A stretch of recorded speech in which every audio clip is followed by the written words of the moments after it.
నిశ్చయం కాపాడవలసిన రాక్షసం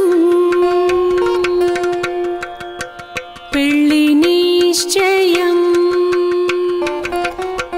కాపాడవలసిన రాక్షసం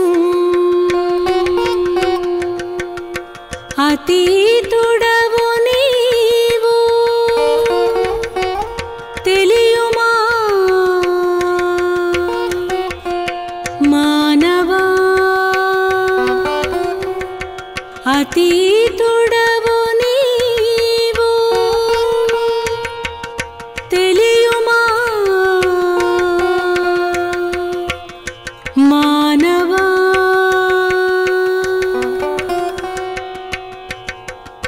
పెళ్లి నిశ్చయం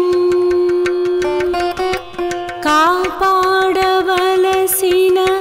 రాక్షసం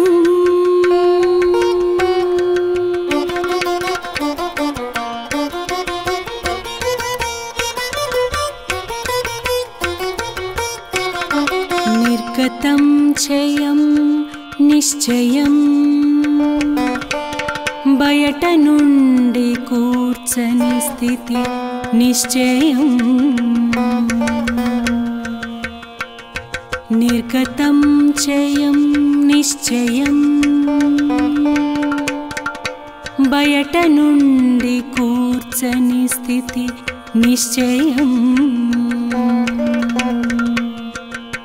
బయట కూర్పు చంచలముల మేళవం బయట కూర్పు చంచలముల మేళవం ఆధ్యాత్మికమునకు కూర్పు నేర్పునా నిశ్చయం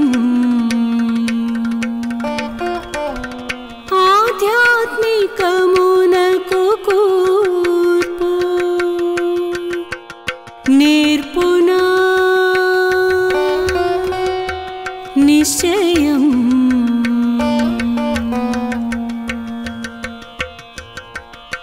పెళ్లి నిశ్చయం కాపాడవలసిన రాక్షసం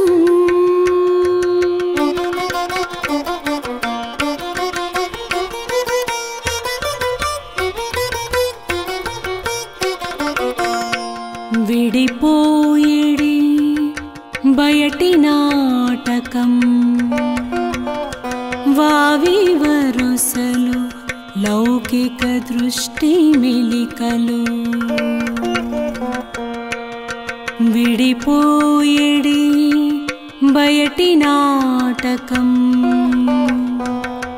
వావి వరుసలు లౌకిక దృష్టి మెలికలు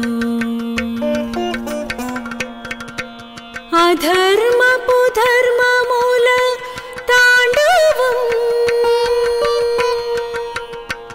అధర్మపు ధర్మముల తాండవం జీవుల పురోగతికి దండము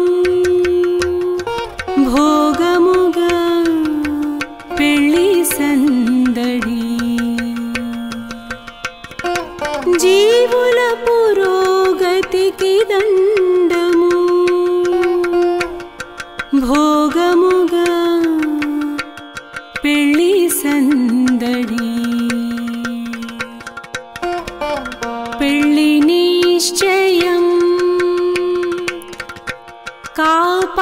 కాపాడవలసిన రాక్షసం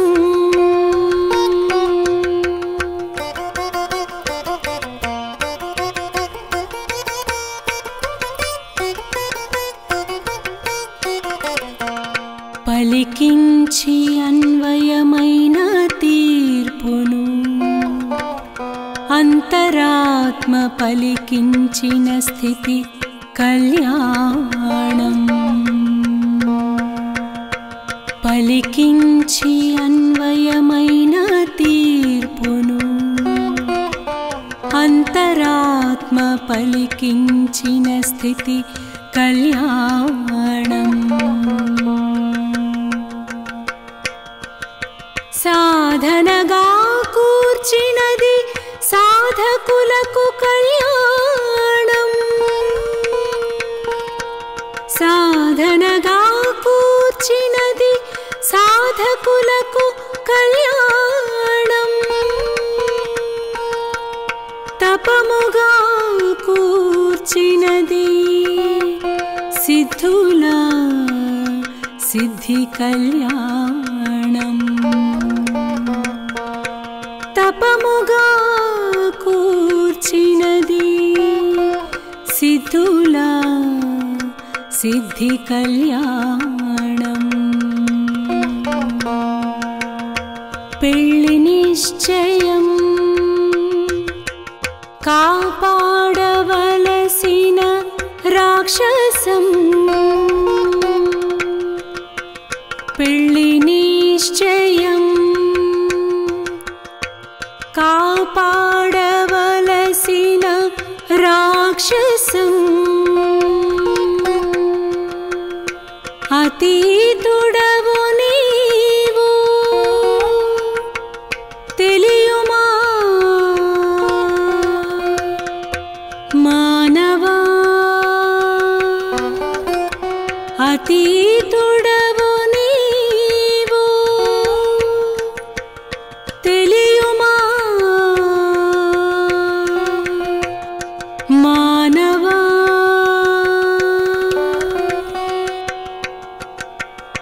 పెళ్లి నిశ్చయం కాపాడవలసిన రాక్షసం.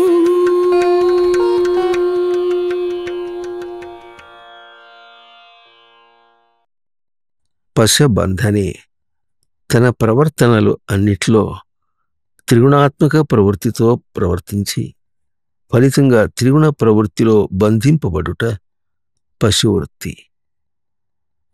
తన సచ్చిదానంద స్మృతికి తగినట్లుగా అభౌతిక గ్రాహ్యం మనస్సు. మనస్సుతో మనుగడ సాగించే విశిష్టమైన ప్రాణి మనుష్యుడు. ఈ మనుగడలోని అవకతవకలను దిద్దుకుంటూ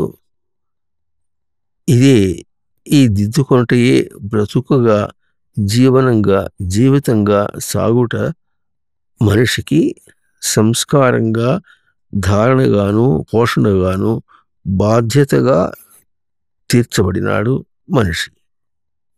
అతని సంస్కారం అతనికి బాధ్యతగా గుర్తిరిగినదిగా అయ్యే వరకు సృష్టి ఇంకా అతని సచ్చిదానంద స్మృతి బాధ్యతగా అతని సంస్కారము నడిపిస్తుంటుంది. ఇదైనా మనిషి గుర్తించవలసిన వాడే. పెళ్లి నిశ్చయం కాపాడవలసిన రాక్షసం అంటున్నది పాట. పెళ్ళి అనేది మనుష్యుల్లో చాలా ప్రసిద్ధమైంది. అది లేకపోతే బతుకే లేదన్నట్టుగా అనుకుంటారు. పెళ్లి చేసుకున్న వాళ్ళు ఎవరు సుఖపడ్డారు అనే ప్రశ్న అప్పుడప్పుడు కొంతమందికి కుదురుతుంటుంది, ప్రశ్న ఎదురవుతుంటుంది. కొంతమందికి పెళ్లి కాకమునిపే అవుతుంది, కొందరికి పెళ్ళి అయిన తర్వాత ఆ ప్రశ్న ఎదురవుతుంది. పెళ్ళి అయిన తర్వాత అయితే అప్పుడు ఏమంటారంటే, ఈ విషయం ముందే తెలిస్తే నేను పెళ్లి చేసుకోకుండా ఉండేవాడిని అంటాడు. పెళ్లి చేసుకో ముందు ఎదురైతే కూడా ఆ మాట నిలబెట్టుకోవడం చేతకాక చల్లగా జారిపోయి పెళ్లి చేసుకుంటుంటాడు. మరి తన దూరటానికి సందు లేదట, తన మెడకు డోలని ఒక సామెత ఒకటి ఉంది.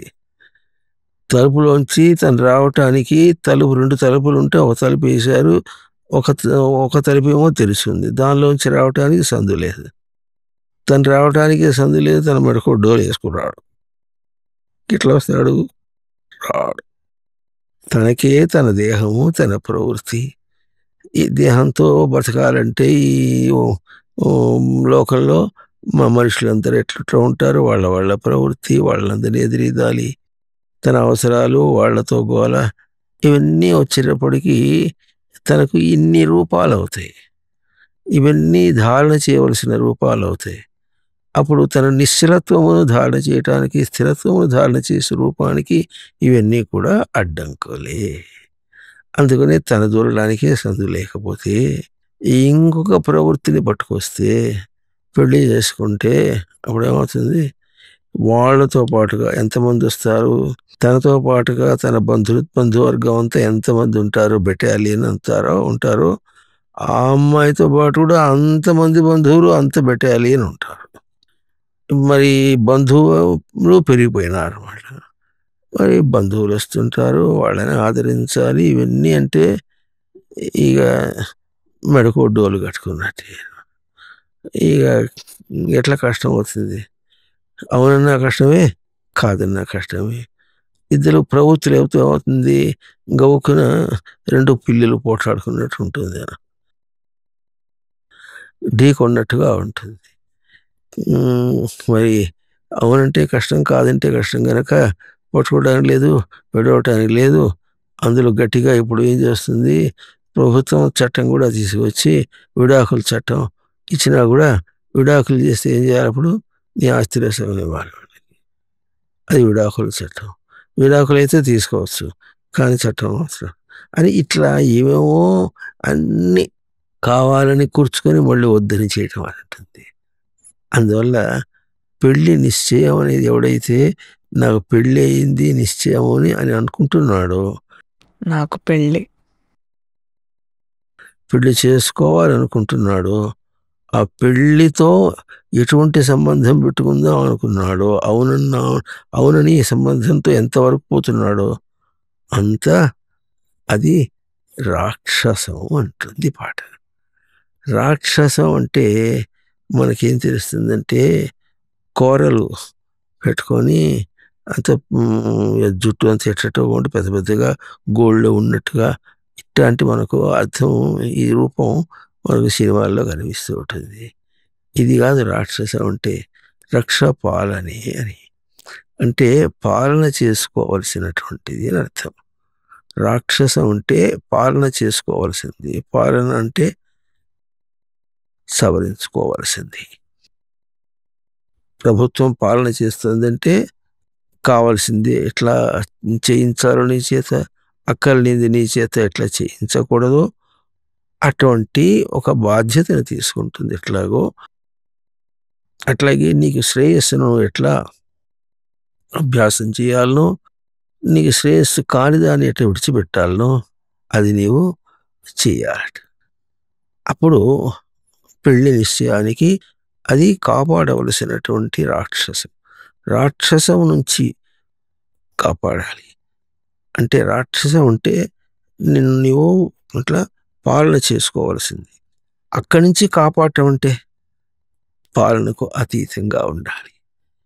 పాలన ఎప్పుడుంటుంది, తప్పు చేస్తూ ఉంటే పాలన, తప్పు తెలుసుకొని దాటేస్తే అప్పుడు అతీతుడు అవుతాడు.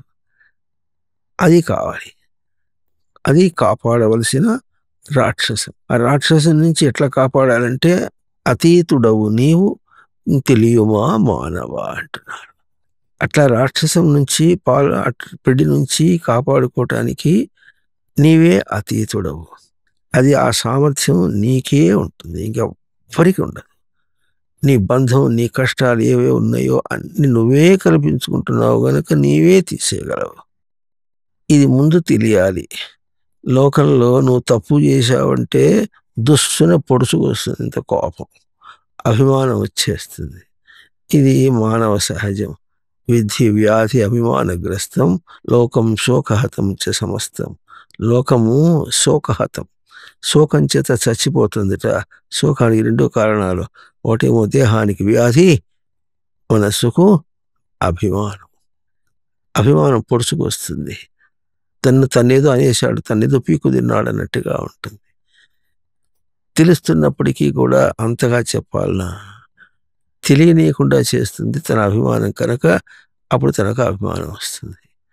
అందువల్ల అభిమానంలో పీడింపబడతాడు, గ్రస్తమవుతాడు, మింగబడతాడు వాడు అంటున్నారు. అందువల్ల పెళ్లి నిశ్చయం కాపాడవలసిన రాక్షసం అతీతుడవు నీవు మానవా తెలియుమా, తెలుసుకుంటే అప్పుడు నిన్ను నీవు పెళ్లి నుంచి రక్షించుకోగలుగుతావు అంటున్నారు. పెళ్లి నిశ్చయం కాపాడవలసిన రాక్షసం అతీతుడవు నీవు తెలియుమా మానవా. పెళ్లి నిశ్చయం అని అంటున్నారు. నిశ్చయం అంటే అర్థం కావాలి. నిశ్చయం అంటే గట్టిగా ఇంతే అని చెప్పినట్టుగా అని మనం అనుకుంటాం, కానీ ఆ పదం అటు చెప్పట్లేదు. నిర్గతం చేయం నిశ్చయం అంటున్నారు. చేయం అంటే కూర్చుకోవటం, నిర్గతం చేయమంటే కూర్చుకోకుండా ఉండాలి. పెళ్ళి లోకంలో ఏదైనా సరే సత్యం అని అది చేయాలి అని మనం అనుకుంటాం అనుకోండి, అప్పుడు మనం ఏం చేస్తాం, ముందు తన స్వరూపం నుంచి తన ప్రశాంతత నుంచి భంగం చేసుకుని దిగి కూర్చుకోవాలి దానికి. ఆ తర్వాత ఇంకెవరెవరిని కావాలో వాళ్ళందరినీ కూడా వాళ్ళ ప్రశాంతత నుంచి భంగం చేసి దీనికి లాక్కురావాలి. దానికి కావలసినటువంటి విషయాలన్నీ గురించి ఆలోచన చేయాలి.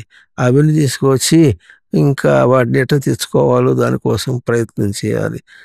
అవి రాకపోతే కష్టపడినా చేయాలి. కొట్టు తిట్టు, బెగ్, బోరో ఆర్ స్టీల్, ఏమైనా సరే ఇట్లా యాచించి భిక్ష తీసుకున్నారా, బెగ్ ఆర్ బోరో, లేకపోతే అప్పు తీసుకురా, ఆర్ స్టీల్, లేకపోతే దొంగతనం చెయ్యి, కానీ పని చెయ్యి అన్న సిద్ధాంతంలో వెళతారన్నమాట. ఇది అన్న సిద్ధాంతంలో ఎన్ని కావాలో అన్నీ కూర్చుకుంటారు చూసారా. అటువంటి కూర్చోకుండా ఈ ఉపాయాలు ఏమీ చేయకుండా ఎప్పుడు ఉంటాడో అప్పుడు నిశ్చయం. పెళ్ళికి ఒక నిశ్చయం కావాలి, పెళ్ళికి నిశ్చయం కావాలి. ఇతర అన్నిటినీ కూర్చుకోవటం అనేటువంటి అవసరం లేకుండా ఉండాలి. కనుక నిర్గతం చేయం నిశ్చయం, బయట నుండి కూర్చొని స్థితి నిశ్చయం. బయట నుండి కూర్చుకోకు, లోపల నుంచి కూర్చుకో.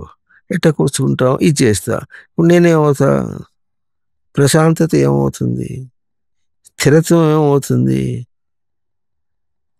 బావిలో దూకితే ఏమవుతుంది, బావి దగ్గర అంచు మీద నిలబడి దూకుతా అన్నప్పుడు ఏమవుతుంది, నిశ్చయం ఉంటుందా, స్థిరత్వం ఉంటుందా, ప్రశాంతత ఉంటుందా? దేహాన్ని అట్లా కుదించేటప్పటికీ అంతా పాయ. కనుక లోకంలో తిండి తిప్పల కోసం పడి కష్టాలకే చాలా కష్టంగా, ఇంకా ఏవో అన్ని పిలుచుకొని మరి బంధువర్గానంతా పెంచుకొని ఇంకేవో అది చేయాలనుకుంటూ ఉంటే అందులో ఇంకోటి ఎట్లా ఉంటుంది, ఆ చేసుకున్నటువంటి పీడిలో మరి బెటర్ హాఫ్ అని అంటుంటారు వాళ్ళు. హాఫ్ అంటే సగం అని, బెటర్ హాఫ్ అంటే తనకు తను రెండుగా చేసుకుంటే తనేమో ఇన్ఫీరియర్ హాఫ్, ఆవిడేమో బెటర్ హాఫ్. అర్థమైందా? ఆవిడే బెటర్ హాఫ్ అంటే మేలైనటువంటి సగం, తానేమో కీడైన సగం. అది షోక్ అనమాట చెప్పుకోవటం, షీఈస్ మై బెటర్ హాఫ్ అని. అట్లా అనాలి, లేకపోతే ఇంకేమైనా ఉందా? ఆమెకు ఒక పర్సనాలిటీ ఉంది, ఆయనకు ఒక పర్సనాలిటీ ఉంది. ఆయన పర్సనాలిటీకి ఆవిడ ఒప్పుకోవాలని, ఆవిడ పర్సనాలిటీకి ఆయన ఒప్పుకోవాలని అని అనుకోవటం అంటే ఆ తీరు కూడా ఒక విధంగా చాలా కష్టం. అయితే దానికంటే తీరు ఎట్లా ఉంటుంది, ఆయనకేమిటి పర్సనాలిటీ, నేనెంత అంటే అంత అని, ఆవిడకేమిటి పర్సనాలిటీ, నేనెంత అంటే అంత. అప్పుడు ఏమవుతుంది, ఇద్దరు ఢీకుంటారు. అందువల్ల బయట నుండి కూర్చొని స్థితి నిశ్చయం, బయట కూర్పు చెంచలముల మేళవం అన్నారు. బయట నుంచి కూర్చుకున్నామంటే అన్ని చెంచలములే. ఎందుకు చెంచలములు? ఏదన్నా ఇంకో విధంగా దాన్ని వాదించడానికి అవకాశం. లోకం అంటే అంతే అర్థం, బయట అంటే అర్థం అది. తన దగ్గర ఉండడం అంటే వాదనే లేదు, ఉన్నా అది. బయట ఏదైనా ఉన్నదంటే అవునంటే అవునన్నవాడు ఒకటి ఉంటే ఇంకోటి కాదన్నవాడు. ఇద్దరు ఒప్పుకున్నప్పటికీ కూడా ఒప్పుకోవటంలో ఎంత శాతం ఒప్పుకున్నారు అది కూడా ఒక విశేషం. అక్కడ కూడా తేడా వస్తుంది. ఒప్పుకున్నంత వరకు పోతారు, ఆ తర్వాత మళ్ళీ ఆ శాతంలో తేడా వచ్చేటప్పటికి మళ్ళీ వేరైపోతారు. ఇటువంటివి ఉంటుంది లోకంలో. దాన్ని నేర్పడానికి స్నేహం అని, స్నేహంలో ఇట్లా ఉంటూ ఇటువంటి మాటలన్నీ చెప్పి ఆ స్నేహం చేసినప్పుడు ఎంతవరకు ఉంటామో తెలుస్తుంది. ఇంకోటి నా వాళ్ళు అనుకోవటం, నా వాళ్ళు అనుకున్నప్పుడు ఎంతవరకు ఉంటామో తెలుస్తుంది. అయిన వాళ్ళంటే అది ఎంతవరకు ఉంటుందో, కాని వాళ్ళంటే ఎట్లా ఉంటామో ఇవన్నీ మనమే కూర్చుకుని ఆ కూర్చుకోవటంలో మనం ఎంతవరకు ప్రతిక్రియ రెస్పాండ్ అవుతామో, మన రెస్పాన్స్ ఎట్లా ఉంటుందో అని మనం చూసుకోవడం కోసమే మనం కల్పించుకున్నాం అంతే. అవి సత్యంగా నిలబెట్టుకోవడానికి కదా. ఎవడి దాన్ని వాడు పోతాడు వాడు. కనుక బయట కూర్పు చెంచలముల మేళము. అవునన్నీ కాదని అన్నీ కూర్చుకున్నా వాడిట్ట ఇట్లా అని కూర్చున్నప్పుడు అది చెంచలముల మేళము. మేళము అంటే మేళతాళాలు ఉంటే ఎట్లా డబడబడ కొట్టినట్టు ఉంటుందో అది కూడా ఒక క్రమంలో కొట్టినట్టు ఉంటుంది. అంటే లోకంలో కూడా అది ఒక క్రమంలో ఉన్నట్టుగా ఉంటుంది కానీ అదేమైనా ఆ క్రమం తగ్గిపోతుంది. మేళాలు ఆపేస్తే ఏమవుతుంది? అంతవరకు ఒక క్రమంలో వస్తుంది, ఆపేసేటప్పుడు పోయింది.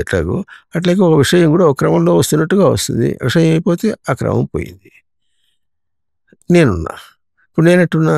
ఆ క్రమంలో ఉన్నానో లేదు. ఎందుకంటే ఆ క్రమం పోయిందిగా, ఆ విషయం పోయిందిగా, ఆ మేళం పోయిందిగా.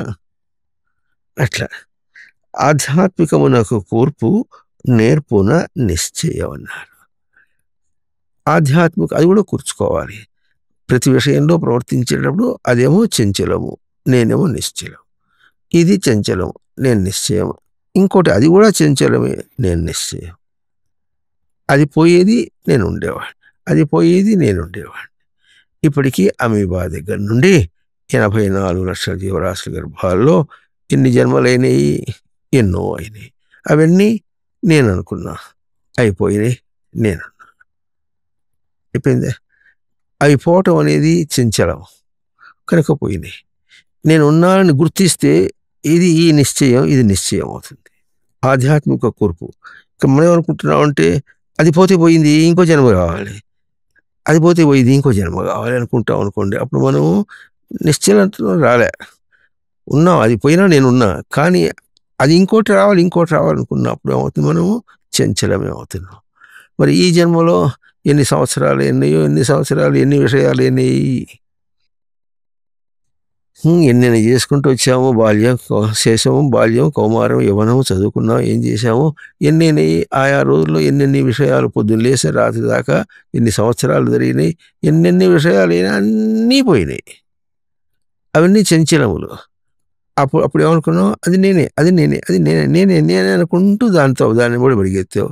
ఆ తర్వాత దాన్ని వదిలిపెట్టేశావు. చంచలముల మేళం అది. కానీ ఆ సమయంలో నేనున్నా అని కూర్చుకున్నావు. ఎప్పుడో అది కూర్చుకో. ఆ సమయంలో అది వెళ్ళేది నేనుకున్నా, అది వెళ్ళేది నేనున్నా. ఇది ఒకటే సూత్రం. ప్రతిదీ వెళ్ళేది నేనున్నా. నేను వెళ్ళేది అనేది వెళ్ళిపోయేవి చాలా ఉన్నాయి. అవన్నీ చంచలం అన్నమాట. నేను ఉండుట అనే మాటలో నిశ్చలం. అది ఒకటే, అది అందులో చంచలం కాదు కనుక ఏమవుతుంది? నిశ్చయం. అది చంచలం కాదు కనుక నిశ్చయం. అంటే కూర్పు స్పష్టంగా ఉంటుంది అన్నమాట. ఆధ్యాత్మికమునకు కూర్పు నేర్పుగా నిశ్చయం అన్నారు.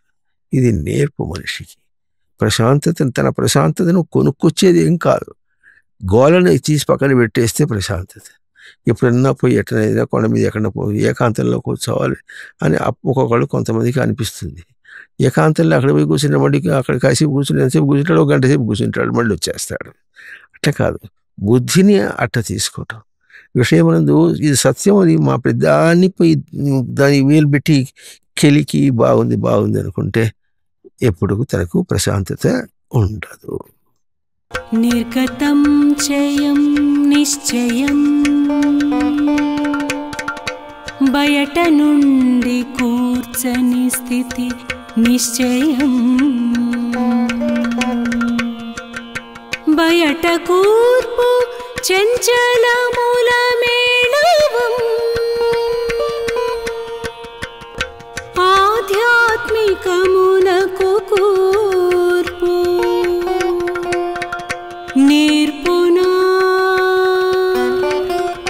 నిశ్చయం. విడిపోయేడి బయటి నాటకం వావి వరసలు లౌకిక దృష్టి మెలికలు. పెళ్లిలో అంతా బయట నాటకమే. బయట అంటే లోపల మనస్సుతో కాదు. అదేదో మనసులోకి ఎక్కించుకోవాలని ప్రయత్నం చేస్తాం. నాది నాది అనిపించుకోవడానికి ప్రయత్నం చేస్తాం. అవన్నీ వావి వరసలు అంటారు. పెళ్ళామన్నా ఇంకోటన్నా నా వాళ్ళలో ఎన్నో పెట్టుకున్నా ఇంకేమంటాం, వేలు విడిచిన మేనత్త కొడుకు అన్నారు. ఆ వేలు విడవటం అంటే ఏ వేలు విడవాలి, చిటికి వేలు విడవాలి, బొట్టన వేలు విడవాలి, మొత్తానికి వేలు విడిచిన మేనమామ కొడుకు మేనత్త కొడుకు ఇదో అంటారు. ఈ వావి వరుసలన్నీ ఎటువంటివి అంటే బయటి నాటకం. బయటి నాటకం అనే మాటని చక్కగా అర్థం చేసుకోవటానికి ప్రయత్నం చేద్దాం. చూడండి, పెళ్ళాంతో కాసేపు మాట్లాడావు, అప్పుడు నీ ప్రవృత్తి ఎట్లా ఉంది, పెళ్ళానికి తగినట్టుగా నేను మార్చుకొని మాట్లాడావు, అది ఒక పాత్ర. ఆ తర్వాత అక్కడి నుంచి బయలుదేరి స్కూటర్ ఎక్కావు, స్కూటర్ ఎక్కి ఆఫీస్కి వస్తున్నావు, అప్పుడు ఎట్లా ఉంటుంది నీ బుద్ధి, ఎట్లా ఉంటుంది, దేనికి సమన్వయం కావాలి, ట్రాఫిక్కి సమన్వయం కావాలి, ఇది ఇంకొక నాటకం, ఇంకొక పాత్ర. ఆ తర్వాత మళ్ళీ ఎక్కడికో ఆఫీసుకు పోయినా అక్కడ ఏం పని చేయాలనో అది, ఆ పని ఎట్లా ఉంటుందో పొద్దున్నుంచి సాయంత్రం దాకా ఆ పనులతో నీ బుద్ధిని మార్చుకుని దానికి తగినట్టుగా నీ బుద్ధిని మార్చుకోవాల్సి వస్తుంది. మార్చుకుని చేసుకున్నప్పుడు నీ బుద్ధికి ఎన్ని పాత్రలు వచ్చినాయిప్పటికి. ఇది నాటకం. అంటే నాటకం ఎందుకు అవుతుందంటే కాసేపు ఉంటుంది, తర్వాత పోతుంది. నాటకంలో ఎంతసేపు ఉంటాడు, అక్కడ నిద్రపోడుగా ఇల్లేదేం కాదు కదా. నాటకం అయిపోయిన తర్వాత తన నాటకం అయిపోయింది, వెళ్ళిపోతాడు. ఇట్లాగో అట్లాగే ఇవన్నీ కూడా నాటకమే. రోజుకి ఎన్ని పాత్రలు నువ్వు అభినయం చేస్తున్నావు, నటన చేస్తున్నావో తెలియాలి. ఒక్కొక్క విషయంలో ఒక తీరుగా ఉంటుంది. పెళ్ళాంతో మాట్లాడేటప్పుడే ఒక విషయంతో ఒక తీరుగా ఉంటుంది, ఇంకో విషయంలో ఇంకో తీరుగా ఉంటుంది. మరి కొడుకుతో మాట్లాడేటప్పుడు ఒక తీరుగా ఉంటుంది, ఇంకోటిగా ఉంటుంది. పెళ్ళాం అంటే స్వేచ్ఛ, కొడుకు అంటే స్వేచ్ఛ అయినప్పటికీ కూడా ఎట్లయినా వాడు కొడుకు, వాడి మీద అభిమానము, వాడు గౌరవం అటు కూడా వస్తుంది. ఇట్లా వచ్చేటప్పుడు ఏమొస్తుంది, గౌరవం ఉంటుంది, మళ్ళీ ఇంకా చనువు ఉంటుంది. ఇన్ని వేషాలు పెట్టుకొని ఇన్ని బుద్ధులు కల్పించుకొని మాట్లాడాలి. ఇది కూడా ఒక నాటకం, ఇదో పాత్ర. అంటే తడవికి ఈ బుద్ధి, ఈ మనస్సు ఏం చేస్తుందంటే పాత్రలని కల్పించుకొని ఎన్నో పాత్రలను అభినయం చేస్తూ నాటకం ఆడుతుంది. కనుక విడిపోయేడి బయటి నాటకం వావి వరుసలు లౌకిక దృష్టి మెలికలు. ఇప్పుడు ఇంతమందితో మాట్లాడుకుంటూ, ఇంతమందితో వ్యవహారం చేస్తూ, ఇన్ని పదార్థాలతో వ్యవహారం చేస్తూ, తింటే బాగుంటుంది, ఆకలి తీరుతుందనో, రుచిగా ఉంటుందనో, ఇవి కూడా నాటకాలే. ఇవన్నీ ఎట్లా ఉంటాయి, ఇవి లౌకిక దృష్టి మెలికలు అంటారు. మెలిక అంటే మనకు బాగా అర్థం కావాలి. నేరుగా ఉంటే నేరు, వక్రం మెలిక, వక్రంగా ఉంటే వంకరగా ఉంది. మెలిక పడిందంటే ఆ మెలిక ఎన్నో చెప్పి మెలికలు మొత్తం తీసేస్తే కానీ నేరుగా రాదు, దారం ఎట్లాగో అట్లాగే అన్ని మెలికలే. లౌకిక దృష్టి మెలికలు. లౌకిక దృష్టిని పెట్టుకునేటప్పటికీ అవును అన్నీ కావాలి, అన్నీ సత్యమే, కానీ అన్నీ పోషించదు, చేత కావద్దు, అందువల్ల అది మెలిక. కావాలి చేయలేం, కావాలి చేత కాదు, కావాలి దొరకదు, అన్ని సుఖమే కావాలి, అన్ని దుఃఖమే వస్తుంది, మనకు అనుకున్నట్టు ఏం జరగదు. ఇది గొప్ప జీవిత నిశ్చయం. అది ఆ నిశ్చయం పొందుతూనే అదే కావాలంటే మళ్ళీ అందువల్ల ఏమన్నారు, అధర్మపు ధర్మముల తాండవము అన్నారు. ధర్మం అంటే అది ఎక్కడో వేలాడుతున్నట్టు అనుకోవద్దు. ధర్మం అంటే ధారణ, అధర్మం అంటే ధారణ చేయలేనటువంటిది, ధర్మం అంటే ధారణ చేయగలిగినటువంటిది. అధర్మపు ధర్మముల తాండవం అంటే ధారణ చేయలేనటువంటి వాటిని ధారణ చేయాలి. ధారణ చేయలేటువంటి ఎట్లా ఉంటుంది, ఇంట్లో సమస్యలు అనేటువంటాయి. ఇంటిలోని పోరు ఇంతంతగా దయా విశ్వదాభిరామ వినురవేమా,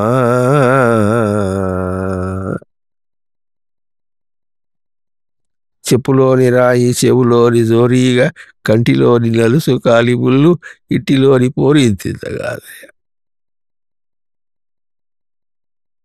ఇంకెట్లా ఉంటుంది అది, అధర్మం. నువ్వు ధరించలేవు గనక అధర్మం. దాని గురించి కాదు, నువ్వు ధరించలేవు గనక అధర్మం.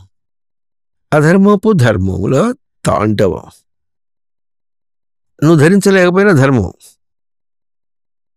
ఎవరిని కాదంటావా? ఇల్లాల్ని కాదంటావా? పిల్లల్ని కాదంటావా? ఆకలిని కాదంటావా? తినకుండా బతకగలవా? ఇల్లు లేకుండా బతకగలవా? అద్దెకి ఇల్లు దొరకకపోతే ఏం చేస్తావు? అద్దె కూడా కష్టంగా ఉంది, అద్దె ఇవ్వడమే కష్టంగా ఉంది, తినడమే కష్టంగా ఉంది. ఇవన్నీ ఎన్ని కష్టాలు ఉంటే మాత్రం అవి లేకుండా ఎట్లా బతకగలము? ఇట్లా లేకుండా బతకలేము, అవి అవి నిలుపుకోవాలంటే కష్టంగా ఉంది. అన్ని ఇట్లా లోకంలో మెలికేసి తాండవం చేస్తాయి. తాండవం అంటే ఎట్లా ఉంటుంది? శివతాండవం చేశాడంటే మనకు శివతాండవాన్ని మనం లేనిపోతే అక్కడ పెట్టాం. తాండవం చేయటం అంటే తాడ అంటే కొట్టడం అనమాట. తాండవం అంటే కొట్టడం. తాండవం చేస్తున్నాడు అంటే భూమినేసి కొడుతున్నాడు. శివుడు తాండవం చేసి ఆయన కొట్టేది వేరు. మనం తాండవం నేర్చుకున్నామంటే మన శివ తాండవం చేసినా మనం భూమిని వేసి కొట్టాల్సిందే కానీ శివుడు చేసిన పని మనం చేయలేము. జీవుల పురోగతికి దండము భోగముగా పెళ్లి సందడి అన్నారు. పెళ్లి సందడి ఎట్లా ఉంటుందంటే భోగముగా పెళ్లి సందడి. ఇంకా జీవుల పురోగతికి అది దండము. పురోగతి అంటే జీవుడు ముందుకు పోయి ఎందుకు వచ్చాడో చూసుకొని తన ధర్మం ఏమో తన ధారణ ఏమో చూసుకుంటూ వెళ్ళిపోవటానికి ఎందుకు వచ్చాడో ఎట్లా వచ్చాడో అది చూసుకోవటం అనేటటువంటి దానికి ఇది దండం. దండం అంటే కర్ర కొట్టేది. జీవుల పురోగతికి దండము భోగముగా పెళ్లి సందడి. ఆ పెళ్లి సందడి ఎట్లా ఉంటుందంటే చాలా భోగంగా ఉంటుందంటారు. భోగం అంటే ఎట్లా మనం అనుకుంటా ఉంటే చాలా ఏదో గర్వంగా బాగా ఆనందించేటట్టుగా గొప్పగా అనుకుంటాడు. అక్కడ ఆనందించడం ఎట్లా చేస్తాడంటే ఎవడికి ఇష్టమైతే దాన్ని చెప్పుకుంటూ పోతుంటాడు. దాన్ని అక్కడ ఆడించడానికి దాన్ని నిలపడానికి ప్రయత్నం చేస్తాడు. అది నిలిస్తే భోగం అనుకుంటాడు. తన గొప్పతనం నిలిస్తే గొప్పతనం. ఇది భోగం వాళ్ళ దృష్టిలో. కానీ పాలనాభ్యవహారయోహో పాలన చేసుకుని దానిలో నిలిస్తే ఏమవుతాను నేను చూసుకోవటం అనేటువంటి భోగాన్ని వదిలిపెట్టేశాడు. భోగములకు అతీతమైన భోగాన్ని వదిలిపెట్టేసి పిచ్చి భోగాలను పట్టుకొని నా ఘనతలు చెప్పుకొని గొప్పలు చెప్పుకొని చేస్తూ ఉంటాడు. ఇది పెళ్లి సందడి అన్నారు. జీవుల పురోగతికి దండము భోగముగా పెళ్లి సందడి. సాధనగా కూర్చినది సాధకులకు కళ్యాణం, తపముగా కూర్చినది సిద్ధుల సిద్ధి కళ్యాణం.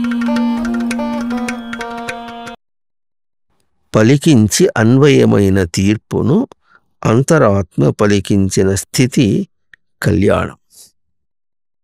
కళ్యాణం అంటే కళ్యమనతి. కళ్యం అంటే ఎట్లా పలకాలనో ఎట్లా పలికించుకోవాలనో పలికించుకుని తాను ఎట్లాగో తీసుకోవాలి. అలా సమన్వయం కావాలి. తనకు తన స్థితికి తన నిశ్చల దానికి భంగం కాకుండా ఎట్లా ఉండాలనో ఎట్లా ప్రవర్తించి తాను భంగం కాకుండా ఉండాలనో ఇది కళ్యం. దాన్ని తాను పలకాలి. ఎట్లా పలికించుకోవాలనో అట్లా పలకాలి, ఎట్లా ప్రవర్తించాలనో అట్లా పలకాలి. ఇది కళ్యాణం. పలికించి అన్వయమైన తీర్పును అంతరాత్మ పలికించిన స్థితి కళ్యాణం. మనం మన ఇష్టం వచ్చినట్టుగా ప్రవర్తించిన అంతరాత్మ అని మనకు లోపల స్థిరమైన స్వరూపం ఉంటుంది. స్థిరమైన స్వరూపాన్ని నిలబెట్టుకోలేకనే మనం బయటకి చంచలంగా పరిగెత్తున్నాం. దాన్ని పట్టుకోవటం చేతకాక అది ఎట్లా ఉంటుందంటే అమ్మా నాన్న మనకు సంపాదించి పెడుతున్నారు, తింటున్నారు. పిల్లలు ఎట్లా ఉన్నారు? వాళ్ళకి ఆ బాధ్యత తెలియదు. తెలియకుండా ఇష్టం వచ్చినట్టుగా విచ్చలవిడిగా బతుకుతారు. అట్లాగే మనం కూడా లోపల అంతరాత్మ ఎట్లా ఉందో దాన్ని తెలుసుకోకుండా మనం విచ్చలవిడిగా తిరుగుతున్నాం. బాధ్యత లేకుండా తిరుగుతున్నాం అనమాట. అట్లా కనుక పలికించు అన్వయమైన తీర్పును అంతరాత్మ పలికించిన స్థితి కళ్యాణం. అంతరాత్మ మనం ఎట్లా పలుకుతున్నామో దానికి ఎట్లా మార్పు రావాలనో, నేర్పు రావాలనో, ఎట్లా ఎదగాలనో ఆ విధంగా అది పలికించే తీరు చూసారా, అది కళ్యాణం అన్నారు. అంటే లోపల అంతరాత్మ పలికేది కళ్యాణం, మనం పలికేది పెళ్ళి, సందడి, దండం, మనం తీసుకొట్టుకోవటం. పెళ్ళికి పదానికి కళ్యాణ పదానికి అంత తేడా. పెళ్ళి బంధం, కళ్యాణం ఆధ్యాత్మికమైనటువంటిది. పెళ్ళి బయట దాంతో పోల్చి, కళ్యాణం లోపలతో పోల్చి.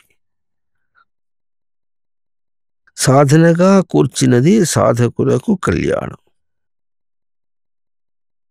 సాధకులకు సాధనగా పలకాలి. తన సాధన బద్ధంగా తగినట్లుగా పలికి ప్రవర్తిస్తే అది సాధకులకు సాధన కళ్యాణం అవుతుందన్నారు. సాధకులకు కళ్యాణము సాధన కళ్యాణం అవుతుంది. తపముగా కూర్చున్నది సిద్ధుల సిద్ధి కళ్యాణం అన్నారు. పలికించి ప్రవర్తించడమే కాదు, దాని యందు స్థిరపడి అట్లాగే ధారణగా నిలబడి ఎవరు తన జీవితాన్ని సాగించుకుంటారో అది తపస్సు.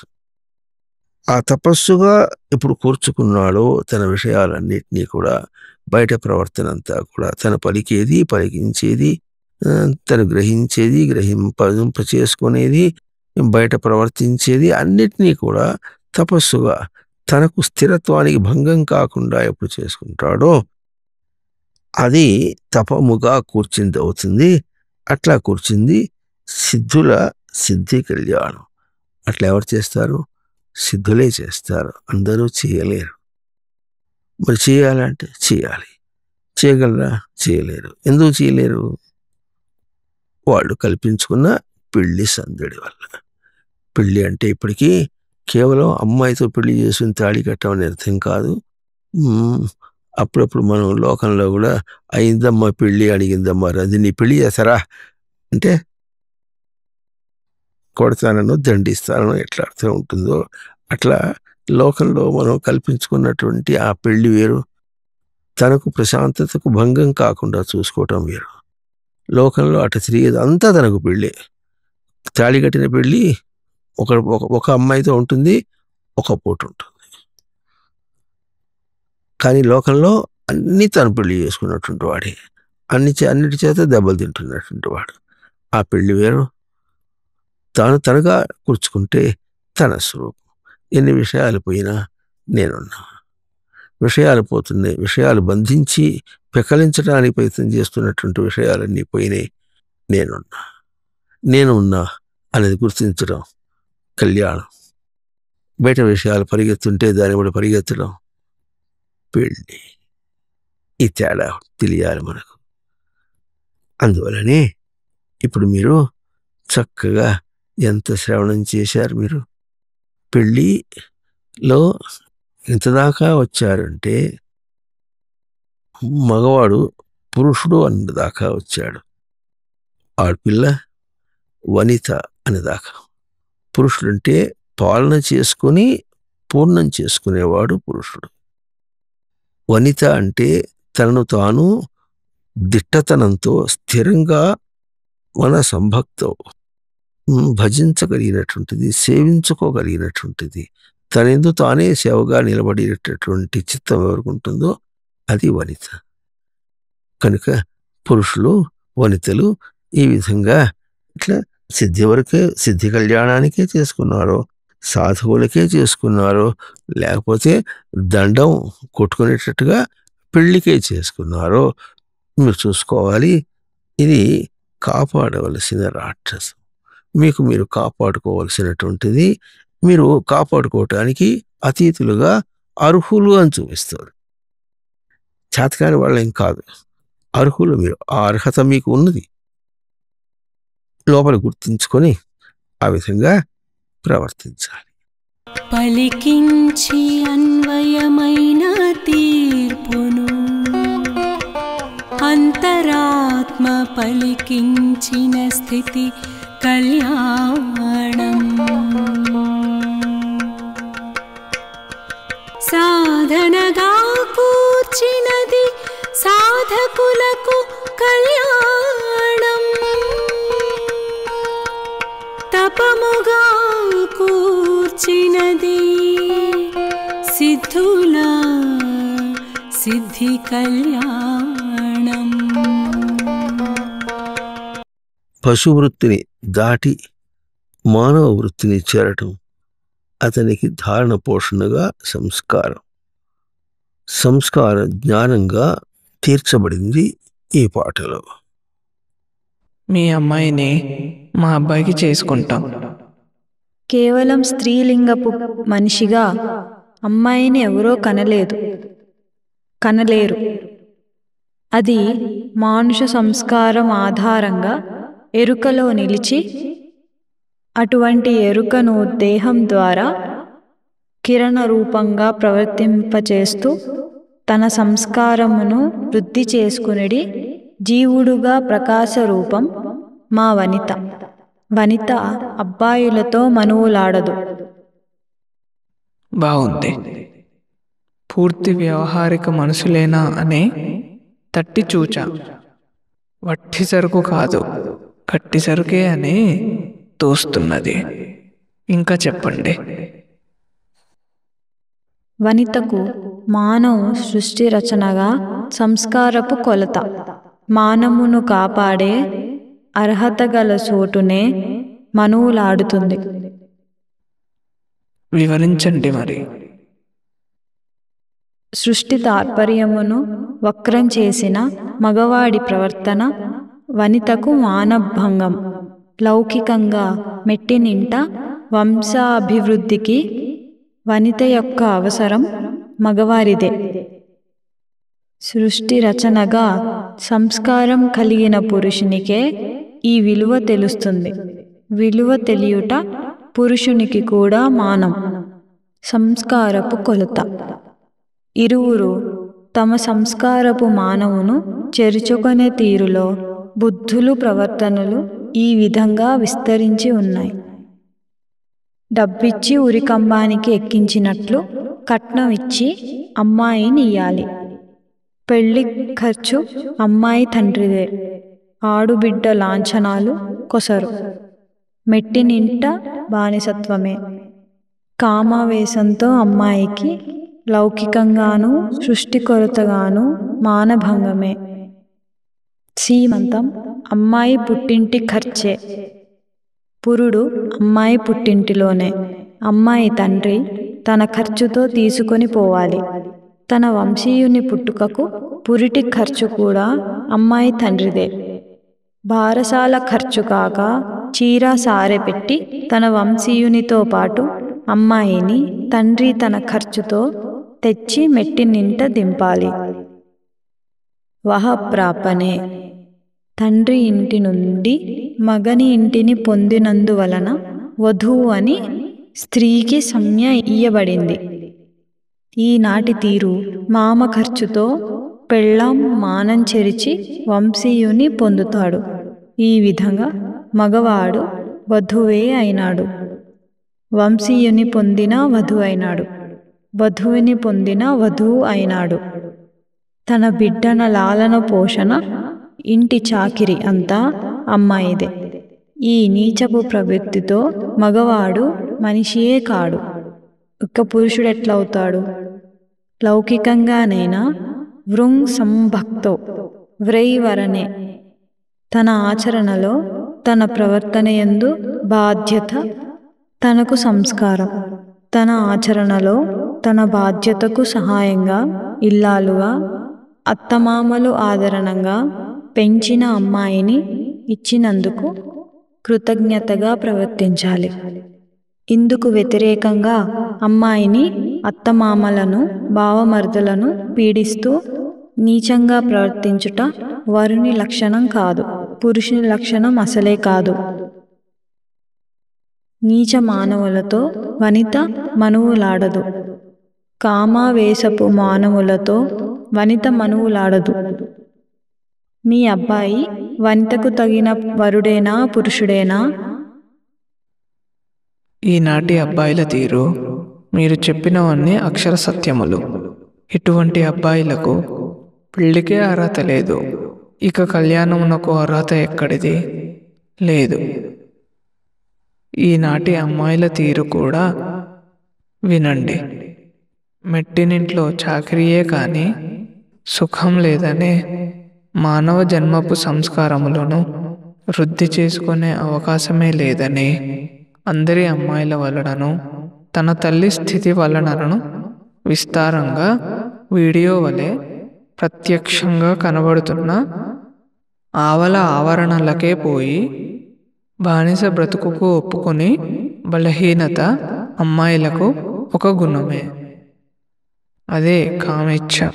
కామతృప్తికి ఐహిక పారమార్థిక జీవనములను ఆహుతి చేసిడి కామేచ్ఛ.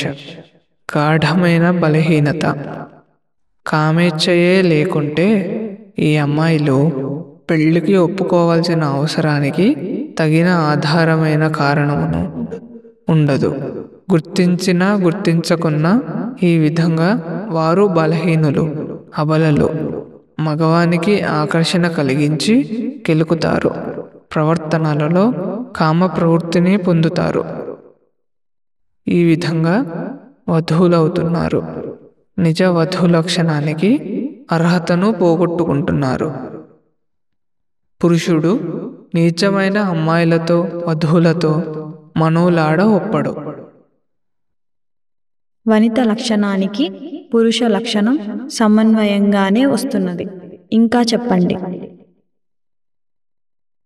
కామేచ్ఛను సుతరాం విడిచి బాహ్యాభ్యంతరములలోనూ ఇతరములందునూ ఆకర్షణ లేక వనితా లక్షణపు అనుష్ఠానమే ఆకర్షణగా ప్రవర్తనతో వ్యక్తమవుతూ భౌతిక జీవితం గడిపిడి తృప్తి గల వనితనే పురుషుడు ఒప్పుతాడు. అచ్చంగా ఇదే నిబంధనతోనే, అంటే కామేచ్ఛను సుతరాం విడిచి బాహ్య అభ్యంతరములలో ఇతరములందు ఆకర్షణ లేక పురుష లక్షణపు అనుష్ఠానమే ఆకర్షణగా ప్రవర్తనతో వ్యక్తమవుతూ భౌతిక జీవితం గడిపెడి తృప్తిగల పురుషునే వనిత ఒప్పుతుంది. పురుషుడు వనితల లక్షణములకు కళ్యాణ నిశ్చయం. వనిత పురుష లక్షణములకు కళ్యాణ నిశ్చయం.